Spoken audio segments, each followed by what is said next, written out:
আসসালামু আলাইকুম সবাইকে। সবাই কেমন আছেন? আশা করি সবাই ভালো আছেন।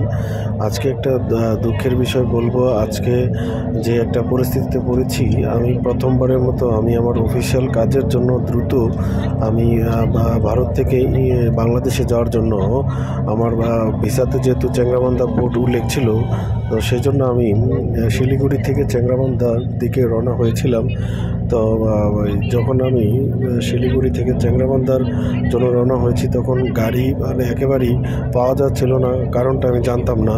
যখন আমি অনেক কষ্ট করে একটা গভর্নমেন্ট ট্যুরিস্ট বাসে উঠেছিলাম, তখন আমি অনেক দূর যাওয়ার পরে জানতে পারলাম, এই যে আমার পাশে সেজে যেই দাদা বসে আছে, উনি বলল সামনে 20 তারিখে নির্বাচনের জন্য আগামী শুক্রবার পর্যন্ত 3 দিন এই চ্যাংড়াবান্ধা পোর্ট বন্ধ থাকবে।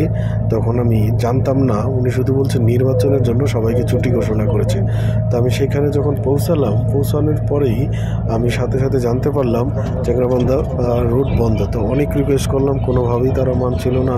তো সেখান থেকে আমি আবার ফেরত আসতে হচ্ছে। আমি শিলিগুড়ি চলে আসবো। শিলিগুড়ি থেকে আমাকে কলকাতা আসতে হবে। কলকাতা থেকে আবার এখান থেকে আমার বেনাপোল দিয়ে যেতে হবে আর কি। এছাড়া কোনো ওয়ে নেই। তো সকলকেই আমি অনুরোধ করব, আপনারা অবশ্যই চ্যাংড়াবান্ধা পোর্টকে এখন অ্যাভয়েড করবেন। কারণ চ্যাংড়াবান্ধা পোর্টে আপনি আইসা ফেরত যেতে হবে, আপনি বাংলাদেশ থেকে হন আর ইন্ডিয়া থেকে হন। চ্যাংড়াবান্ধা পোর্টকে এখন আর ব্যবহার করতে পারবেন না পরবর্তী নির্দেশনা না দেওয়া পর্যন্ত। তাই সবাইকে বলবো, আপনারা আগরতলা